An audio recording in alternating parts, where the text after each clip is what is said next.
WB released a new Tenet trailer. We're going to break it down. Sony planning to release a couple more Venom-style Spider-Verse films. And Jurassic World Dominion is set to kick off a new era for the franchise. All that and more here on One Take Daily. Welcome to One Take Daily, where we talk about the latest TV and film news every Monday, Wednesday, and Friday. But before we get into that, I'm Gil, here with my tech guy / brother, Alun. Yo. And quick reminder to hit the subscribe button and the bell icon to make sure you get notified the next time we go live. Let's start by talking about that Tenet trailer. Alun, I am so excited for this movie, and if it was possible for me to get more hyped, this trailer did it for me. So I've watched it a few times now, and I'm going to go through some of the highlights of the trailer. Before I do that, though, Alun, just quick, did you have any particular reactions to the trailer besides, wow, this movie looks cool? Yeah, it felt like they were giving us more hints as to what it's about, which I thought was pretty interesting. A lot of time manipulation going on. Right. Without giving away too much, I think Christopher Nolan straddles that line perfectly. So to start off, one of the first things I noticed watching this trailer is the score, and I'm going to struggle saying his name, Ludwig Göransson. Oh no, I wrote down the pronunciation here, Göransson, I believe. Awesome score. It has kind of that Inception wah, wah kind of sound to it, but a little bit more melodic. And then, of course, we get Michael Caine saying, "I gather you have an interest in a certain Russian national." Pattinson asks, "Why did you bring me in?" And then someone off camera says, "You really want to know? He can communicate with the future." I'm assuming the he in question is the Russian national. The way they phrase that is so interesting. It almost sounds like they're saying he has a natural ability, like he has a precog ability to see into the future. My guess is that that's just sort of odd phrasing, and in reality, the Russians have developed some technology, some quantum technology that enables this time manipulation. We've heard the movie referred to as a quantum Cold War. So my guess is they're hinting that the Russians have developed this amazing technology and the US is trying to catch up through some kind of crazy spy Cold War-esque tactics. Moving on from there, we see Robert Pattinson say, "Time travel?" And then Washington says, "No, inversion." So before this trailer came out, in an interview with Robert Pattinson, he said that one of the only things he's been authorized to say about this movie is that it doesn't involve time travel. Now, to clarify exactly what they mean, the character played by Clemens Posey says to Washington, "Aim the gun and pull the trigger." He aims it, pulls the trigger, but instead of a bullet leaving his gun, a bullet flies into his gun. So that's the time inversion they're talking about here. Such a bizarre concept, because when I saw the time inversion effect in the original trailer, I assumed there was some device off screen that we weren't seeing, which they had to activate. But here, he pulls the trigger on the gun, and that's what triggers the time inversion to take place.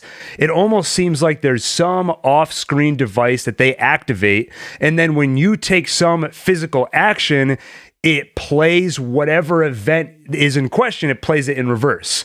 So you fire the weapon, and it plays a bullet leaving your gun in reverse. Really interesting concept.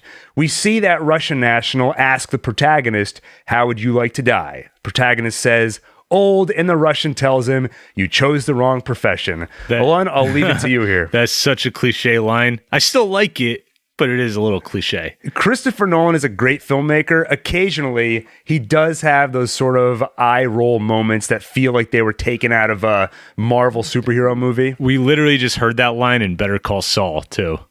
Remember, what is that? A Nacho. He was like, "I want to just go about my life. Not have to look over my shoulder." Yeah, right, you chose the wrong profession. Exactly. The other moment this reminds me of from Christopher Nolan is in The Dark Knight, when the two kids are sitting in the car. They see they're pretending to shoot guns, then they see a big explosion, and the kids look at each other as though they caused it. He has those little cheesy moments occasionally in his movies. I think this is one of them. So Robert Pattinson says, "What the hell happened here?" in reference to some bullet holes in glass. The protagonist says it hasn't happened yet. So that's those hints at this time travel element. He says it's not time travel. I think we might be mincing words here. Whatever's happening clearly involves some sort of time manipulation. We see a guy getting dragged down the hallway as though by some invisible force. So rather than a gun being fired, this seems to be someone's dragging this guy down the hallway, but we don't see a guy dragging him. So maybe somebody was going to drag him, and this is a playback of what was going to happen in the future. I'm assuming it's all going to make sense when we actually see the movie. We see Washington struggling with that guy, and instead of firing bullets, we see bullet holes disappearing, and again, bullets flying back into the gun. So a few questions here. When we see this guy being dragged down the hallway, it makes me wonder, what is it like to be under the coercion of this time inversion force? Are you aware of it? Is that guy being dragged through the hallway wondering what's pulling on him? Or is he physically moving in reverse through time, and so is his brain, so he's not aware of it? It made me wonder if certain people are aware of the time moving backwards effect and other people aren't aware of it. A couple of times in the trailer, we see people with these oxygen masks, and that makes me think you have to put that oxygen mask on, go through some sort of process so you can sort of exist outside of these little time loops and make sure your brain doesn't invert along with time and you can be aware of what's going on. Very interesting line from an older woman who says, "There are people in the future who need us." Robert Pattinson says this is not time travel. That sounds like a very time travel-y line. It makes me wonder, how far into the future does this time inversion thing take into account? We see things like a bullet flying into a gun or a car flipping over as though it were in a car crash and we're going in reverse. But when she says there are people in the future who need us, that makes it sound like we are referring to events that are taking place more than just a few minutes into the future. So again, getting some very heavy time travel vibes from this, and I can't wait to see Christopher Nolan's take on time travel. We also see a moment where Elizabeth Debicki's character is sort of solemnly staring outside of a car window. It looks like she's being held captive in the back seat, and she starts counting down with her fingers. Makes me wonder if she experienced a car crash in the future, time inversion happened, and now it's about to happen again. So she's counting down to this horrible thing that's about to happen. I'm wondering what the emotional backbone of the film is, and maybe this hints at it. Maybe there is some horrible future event that's going to occur. Certain characters know it's going to occur, so they're existing in this awful state of, I can count down on my fingers this terrible thing that's about to happen. Drew in the chat says it's like they're mincing words by simply flipping cause and effect. I think you're exactly right. And in fact, again, Washington says this reversing the flow of time. Doesn't us being here now mean it never happened? Reversing the flow of time, and again, asking this question about we're here now, doesn't that mean it never happened? That makes it sound like these characters or someone truly does experience the future before this time inversion effect happens. So as Drew in the chat says, sounds a little to me like mincing words. Some form of time travel is happening here. If I had to guess what was happening, sort of a shot in the dark, I think you can play out an event, somehow record it, and then sort of invert it and play it. But who the hell knows? And then towards the end of the trailer, the protagonist asks Pattinson, "You want to crash a plane?" This reminds me a lot of the relationship between Leonardo DiCaprio and Ellen Page in Inception. That's not the only reason, though, this trailer gives me Inception vibes. One of the things that Nolan is really good at is world building and creating a set of rules for the movie, then manipulating them, combining them, and using them in really interesting ways. In Inception, we saw this with the idea that you can go to a dream within a dream, and every time you go down a layer, time slows down. Then another concept, to wake up from one of these dreams, you can use a kick, falling off a chair, falling into a bathtub. Then he combines those two concepts, the dream within a dream, leading to them having to devise some way to do a simultaneous kick, where you have a kick in the top layer dream, the middle layer dream, all the way down. So I expect that in this movie, they're going to lay out some time inversion rules, and then throughout the movie, we're going to see some pretty interesting, twisty uses of those rules. Another interesting thing about this trailer, Alon, is that at the end of it, I was waiting to see that release date, and then all it said is coming soon to theaters, or I think it said coming to theaters. So people are wondering if this means they're finally backing off that July 17th release date. But they are turning on the marketing machine, right? They're putting the trailer out there. So I think they're still hoping it's going to happen, but maybe they want to hedge their bets a little bit. The other interesting thing is, Alon, do you know where this trailer actually debuted? Yeah. Go ahead. Fortnite. That's right. They debuted this movie or this trailer in the virtual world of Fortnite. That's a trend that's starting to happen with Rise of Skywalker. They debuted a big clip from the movie in Fortnite, and I think Marshmello had a concert in Fortnite and some other musicians. So that's a big trend happening. Any other thoughts, Alon, on Tenet, on the trailer, on the release date? I just can't wait. And in regard to the release date, I would prefer sooner rather than later. So if it means it can't come out in theaters, I would prefer that. Never going to happen. Christopher Nolan is the biggest proponent of cinema, of the true theatrical experience. He's the biggest proponent of that than any other filmmaker. So I don't think there's a chance it will ever show up on digital before theaters. He would rather delay it a year, I think, than put it in home theaters. Darn. So sorry to... The only way you'll see this movie, Alon, is if you can get the time inversion device. But then you'll probably have to watch the movie backwards. So it'd be like Memento. Yeah. There you go. Which is also from Christopher Nolan, correct? That's right. That's right. Then. Co-written with his brother, Jonathan Nolan. Anyway, I agree with all that. I hope the movie comes out soon. Earlier in the week, I feel like every 2 days we have this conversation. Is Tenet going to release on July 17th?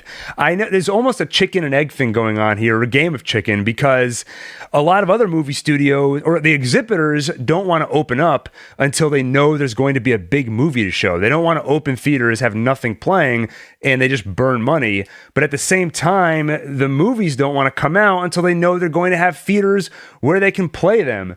I was pretty optimistic earlier in the week. A lot of commenters thought that I was crazy, saying I think this movie's going to open in July. So I've since amended my opinion to say, number one, I hope it gets released in July. Number two, I think theaters are going to start to open, but I just don't know if we're going to hit the 80% threshold WB is looking for. So I'm guessing it's going to get delayed, but just crossing my fingers the delay is only a month or two and not a Fast and Furious delay where they pushed that movie a full year already.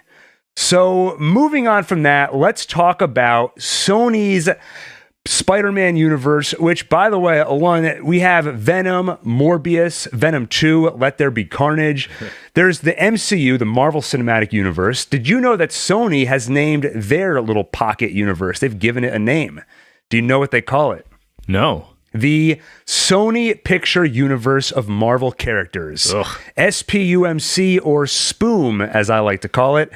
That is the universe where you've got Venom, Morbius, basically these Spider-Man offshoots that result from the weird situation of Sony owning the film rights to Spider-Man, having arranged this partnership where Spider-Man can show up in Marvel Studios movies. Sony still wants to have their own little Spider-Man universe, so they're taking all these side characters from the Spider-Man world, like Morbius, like Venom, and giving them their own movies. This week, we got word that there are a couple more of these Spoom movies on the way. The first one we heard about was in a Variety article, and they reported that S.J. Clarkson has been hired to develop a female-centric Marvel movie. They haven't said exactly which one, but the speculation is that it is a Madam Webb movie. And it was announced back in 2009 that Sony was developing a Madam Webb film, so that all fits. Alon, I'm curious, you are a Spider-Man fan. You don't read the comics, but you've watched the shows. You've played the video games. Do you have any familiarity with the Madam Webb character? Yeah, I know she floats in space and she controls the different dimensions or something like that. I know things got pretty trippy when she's involved.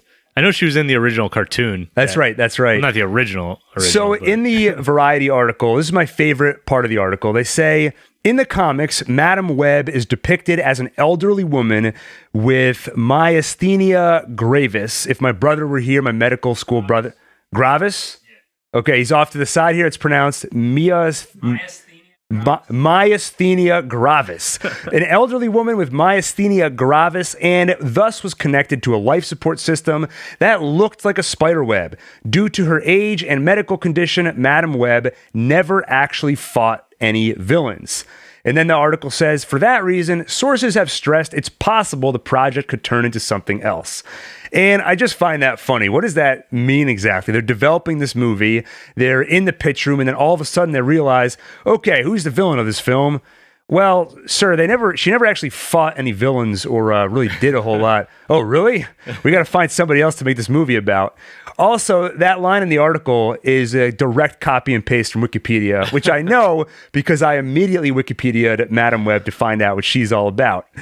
Anyway, I went to read a little bit more about this character. As Alun alluded to, Madam Webb is a paralyzed, blind, but also telepathic, clairvoyant, and precognitive mutant. So she can see into the future. So she has interacted with Spider-Man a bunch, has been very helpful to him. So I have a hard time seeing them making a movie about this character as she's written. I just can't see them trying to market a Madam Webb film to kids, and kids would be a large part of the target demographic for this film, one assumes. But one route they could go is there was an iteration in the comics where Madam Webb was dying. And before passing on, she transferred her power to a younger person named Julia Carpenter. That's somebody that was in the Spider-Woman role for a little while. So Julia Carpenter took on those abilities. I could see a movie where maybe an elderly Madam Webb sticks around as a sort of guide to the Julia Carpenter character. Then you can get the best of both worlds. Support Gaming 2020 in the chat says, what if Tobey Maguire's Spider-Man comes back in the MCU? Support Gaming 2020. I have been vying for that to happen for years, and I think we are at a point in time where that is not impossible. You have Doctor Strange in the Multiverse of Madness being directed by Sam Raimi. If they're going to be traveling to different universes, they've got Sam Raimi. You've got to bring Tobey Maguire in for a cameo at least. Though I would love to see more than a cameo. I would love to see them give Sam Raimi a chance to sort of close the book on his iteration of Spider-Man. We also know that they did pitch a cameo in Spider-Man Into the Spider-Verse, which would have had a scene with Andrew Garfield, Tom Holland, and Tobey Maguire all interacting with each other. So I think it's pretty realistic it could happen. It almost happened. I think the execs shut down the Spider-Verse cameo because they thought it would be too confusing. They thought it would be too soon. But we saw Spider-Verse. The multiverse is being introduced to the MCU. The time is perfect for them to bring Tobey Maguire in. I will be so happy if they do that, especially if Sam Raimi's involved. Going on from that, actually, before we leave this one, we always like to do, is this going to be a good movie? And how do we do that, Alun? How? We look up the people who are making the movie. That makes sense. We look at their credentials. So S.J. Clarkson, she directed the unaired Game of Thrones prequel pilot, so we can't really go off that. But she did a couple of episodes of Jessica Jones, Succession, a little bit of Dexter. So this could really go either way, I think. She's done good work on television. This is going to be one of her first big films. And so is it going to be good or not? Hard to tell. But I'm always a fan when television directors get a shot at the big screen and get a chance to do something big like this. So hopefully this moves forward and it ends up being awesome. So Madam Webb is getting a movie, but not only that, yesterday, Deadline reported that Mark Guggenheim is scripting a movie about a character named Jackpot, a crime-fighting mother. She was a scientist at Felcorp, which is a subsidiary of Oscorp, was working on gene therapy to address Parkinson's disease when she accidentally got exposed, and as always happens in the Marvel universe, she gained super strength. So Mark Guggenheim co-created the show Arrow, and he writes a lot of comics. He's written for the character Jackpot. He's written Superman, Batman, Aquaman, and some others. So I love when they take a comic book writer and have them actually work on the comic book movie. It's funny how it's taken movie studio execs and producers so long to learn, if you're adapting source material, what if we bring in the people who worked on the source material to work on the movie? And I think that tends to work pretty well. So hopefully Madam Webb and Jackpot are both good movies. I like what we saw from Sony with the Into the Spider-Verse film. And I think that was so good, partially because it had its own feel. It felt like they gave the directors creative freedom to really do something different. I liked Into the Spider-Verse more than most of what we've seen from the MCU. So Jackpot, Madam Webb, will they be more like Venom or will they be more like Into the Spider-Verse? Only time will tell. Speaking of major franchises, let's take a little trip to Jurassic World. Jurassic World Dominion is in production, and we all, or many people, assumed that Jurassic World Dominion might be the conclusion to the franchise. Well, in a Collider interview earlier today, they spoke to Frank Marshall, and I should warn everybody, major spoilers for Jurassic World 2 Fallen Kingdom coming up in a second. Frank Marshall in the interview was asked if Jurassic World Dominion is intended as a conclusion to the series. Frank said, no, it's not. In fact, he said it is the start of a new era. The dinosaurs are now on the mainland amongst us, and they will be for quite some time, I hope. He makes reference to the new normal that humans will have to get used to living alongside dinosaurs.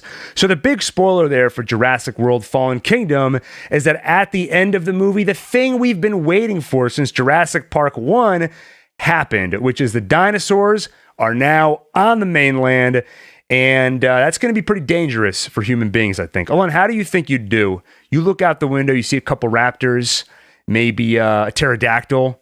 You think you'd do okay? Yeah, I'd hold my hands out and be like, easy, fellas. Right. He's doing the raptor training move that Chris Pratt did. And then I'd probably ride them around the city. There you go. So they are still shooting for a June 11th, 2021 release date. Frank Marshall says they're ready to get back to work, get back into production once London releases their guidelines on how to film safely. That's where the movie's currently shooting.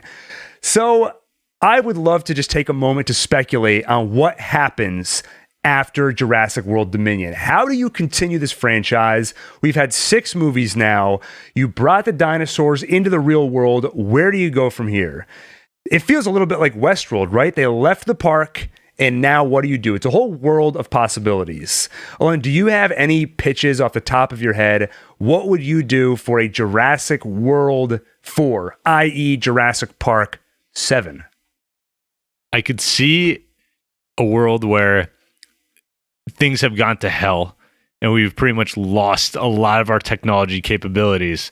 So now it's one of those worlds like apocalyptic futures, right, where no technology, except there's also dinosaurs. Here's what I'm hearing. You're saying that technology gets wiped out. Humanity basically goes back to prehistoric times of riding dinosaurs around. Twist, Jurassic World is a prequel to the Flintstones. Yeah. That's where you're going with that, right? How'd you figure that out? I would watch the hell out of that movie. And I didn't even watch Jurassic World Fallen Kingdom. Well, I've got a few pitches for you, Alon, and I want you to pick one of these 3. Which of these 3 pitches do you think deserves to be developed into a full Jurassic World sequel? Pitch number 1. We get a Planet of the Apes or Dawn of the Dead style apocalypse. The dinosaurs win, no question. Human beings go into the minority, and now they struggle to survive in this dark, horrible, dinosaur-infested world. So what I said. Basically what you said, yes. But okay, here's pitch number 2. Dinosaurs take over, we get an apocalypse, but This is a Mad Max style apocalypse. A bunch of gangs form, and each of them align with different types of dinosaurs. So you'll have one gang that ride around on pterodactyls. You get one gang that teams up with armored dinosaurs that go around headbutting people. And then you get vegans that hang out with the plant-based dinosaurs, like the Diplodocus. It's a plant-based dinosaur I looked up. What do you think about that pitch? So riding dinosaurs around, fighting each other like that old video game Joust. Yeah, I mean, that sounds fun. It's definitely got a different vibe than the other Jurassic Park movies. That was number 2, right? Mm-hmm. All right. Number 3, I'm eager. after I get this water out of my eye. Number 3. Mad scientists realize that to survive in this new Jurassic World, we must become Jurassic. I knew They it. infuse human DNA with dinosaur DNA to form dinosaur humanoid soldiers that can fight back against these monstrous creatures. Wasn't there something like that in one of the Jurassic Worlds already? There was nothing like that in one of the Jurassic Worlds, but back in 2005, before Jurassic World was announced, they did develop a script, and a script was actually written for Jurassic Park 4. And the script had human dinosaur crossbreeds. Years later, we found out that the script got further along in development than we realized, to the point where they actually did some concept art. So I think we should go ahead and pull up the concept art right now, and this will help back up my pitch for Jurassic Park 6. So this is a Slash Film article from a few years ago, and we can look at some of these humanoid dinosaurs. Oh, look at that thing. It's terrifying. Wow. Okay, what would you do if you saw that under your bed at night? First thought would be, how'd that get there? Yeah. Calm as ever. Then I would just sit there and contemplate it. That's right. Alun is the one of our family who... it's almost an advantage where the thing that alerts your brain that something is wrong, it kind of just goes a little bit slow. So if his hand was on a hot stove, he would sort of be like, this is mildly uncomfortable. What does that smell? Oh, I should probably take my hand off the stove. So you see that monster under your bed. You're just sitting there saying, this is weird. Hey, Gil, come in here. Look at this weird thing. There's also an article from 2007 on Ain't It Cool News, which was a pretty big nostalgia trip for me looking at this. So back in 2007, one of the folks over at Ain't It Cool got a hold of that screenplay and did a big breakdown of it. I'll put a link in the description here. It's a pretty good read if you want to know more about this pitch. And the reason I say this is a nostalgic trip is I literally remember reading this back in 2007 when the article originally got posted. I had just finished high school. I think it was a great summer. Came home one day, saw this article, and just couldn't believe it was real. It was only years later, after seeing it corroborated by so many other sources, that I realized, wow, they actually wrote a Jurassic Park 4 with humanoid dinosaurs. And honestly, I would love to see that movie. That would get me back in theaters if I could watch those creatures running around with assault rifles, because they did specify in the script they were able to use assault rifles. And Drew in the chat says, dinosaurs, this is his pitch. Seems like it pretty much matches up with ours. Dinosaurs take over and become anthropomorphized, and then we have a dinosaurs reboot. Great sitcom from back in the day. Any other thoughts, Alon, on Jurassic Park, Jurassic World? Are you going to see Jurassic World Dominion when it finally comes out? After I watch the second one, Fallen Kingdom. Well, they're bringing back the original cast for this next one. For more than just cameo appearances. Didn't they bring back Goldblum? Jeff Goldblum? No, the other guy. Isn't the other guy's name Alan something in the movie? That's right. Yeah, he's coming back for Dominion. He wasn't in Fallen Kingdom. Jeff Goldblum was in the second. That's right. Jeff Goldblum was back, but it was pretty much just a cameo. If you watch the trailer, you've seen pretty much his entire presence in that movie, apparently. And by the way, Support Gaming 2020 says that would be amazing. Love the idea. So he loves my pitch, the one I stole from whoever wrote this screenplay back in 2005. All right, so moving on from Jurassic World, those were the big stories of the day, but there's one I wanted to hit on, which is the movie Primer and Upstream Color, two great, small, independent movies by a director named Shane Carruth. He's been around for about 20 years, and he's only made, and when I say he's been around, I don't mean he's 20 years old. I mean, he's been active in the film world for over 20 years, but he's only made 2 movies in that time. Both of them are very interesting movies. They're very impressive because they're so small, but manage to have some pretty big ideas in them. I've been wondering for years, I've been waiting to see what he's going to do next. Apparently, he plans to do only one more film and then retire on to other things. Apparently, he is not very happy with Hollywood or the film industry. There's a pretty interesting interview with him on IndieWire that just got released today, which I recommend checking out. It's pretty curse-laden. He gets pretty honest about his feelings. And he, again, just reiterates, I'm doing one more and then I am done. But he has channeled that anger productively to help produce a movie from another filmmaker, another independent filmmaker the movie's called The Wanting Mare. It's written and directed by Nicholas Ash Bateman, and what's interesting about it is that it is primarily being shot within a storage locker in New Jersey because it's sort of a big fantasy movie, takes place in another world, so you need to do that green screen effect, kind of like The Mandalorian, where pretty much everything you see in the background is digital, and he's doing it all with basically a MacBook and some open source 3D modeling software. So it's a pretty interesting looking film. And by the way, it was set to premiere at the Chatanooga Film Festival this weekend, and that's still happening, but they're doing it digitally. So if you're in the US, you can purchase your very own Chatanooga Film Festival weekend pass and stream the movie. And I plan to do exactly that this weekend. So I mentioned already, it was shot in a storage locker in New Jersey. A few other tidbits. Here's what Shane Carruth, the producer, had to say about the movie in terms of why he got so interested and why he wanted to make it. So in reference to the filmmaker, he said, he sent me a 6-minute trailer of Wanting Mare. I thought, whatever this is, whatever I can do to help, this is amazing. I went into that mode of the elder statesman. Can I do something? I'd sit there watching him, talking to him, and realizing the more I talked to him that this was like Tolkien or C.S. Lewis. I talked to him a little more about the other stories that happened in that world. This movie is like looking at one part of a map of Narnia. This is just a shade of the bigger story. So that's part of what's so intriguing to me about this film. Tiny movie, literally shot in a storage locker, and apparently it takes place in a Tolkien-esque alternate world.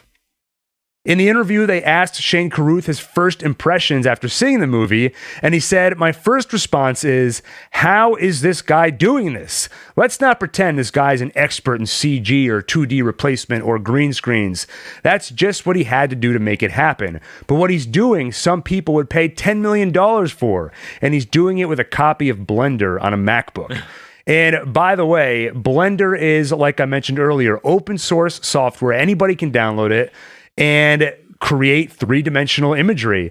The article, IndieWire here, they spelled it Blendr, which is actually a dating app. It's the first one that comes up if you search Blender. So make sure if you want to get into 3D modeling, make sure you get that extra E in there, Blendr. So there is a trailer for the film. I'll link to it in the description. Very cool trailer. It gave me similar vibes as Upstream Color. It's sort of mysterious, poetic, hypnotic, an interesting score, and it gives almost nothing away about the plot. It's just enough to show you what the movie looks like and get you interested. Now, the rest of the interview where Shane Carruth is talking about himself is honestly pretty depressing. Like I said, there's a lot of cursing. Shane says that he wants movie studios to die in the next few years. So they asked him, you made some headlines last year by declaring that you were quitting filmmaking. Is that still the case? He says, the short answer is yes.